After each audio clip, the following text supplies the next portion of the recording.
Dito tayo, yan ang buttered shrimp. Yan, inisa lang sa bawang, paminta, konting asukal. Tapos butter, oh, simple-simple. Social na po kayo kasi nga nakapoy. Tapos, yung asukal. Lagyan yung po natin ng squeeze na lemon. Ayan.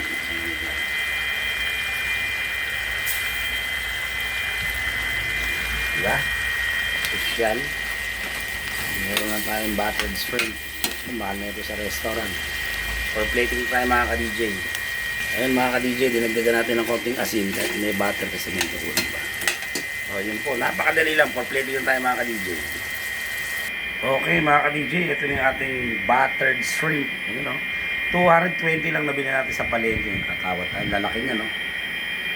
O diba? Social, diba? Hindi mo na kailangan pa ng restaurant. Kung gusto mo makakain ng masarap at di ka nagagas malaki yan, manood lang kayo sa channel ni Azucena TV. O diba? Kahit di tayo chef, di wala tayong formal training, pwedeng makapagluto kayo ng masarap, yung social at mura lang po mga ka-DJ. So ayan po. Matatakam na ba kayo? Diba?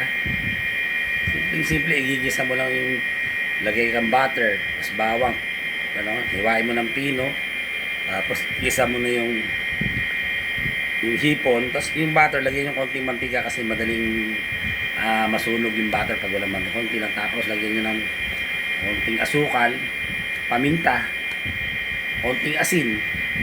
So yun lang po, yan, oh. Meron ka ng buttered shrimp na social, napakasarap.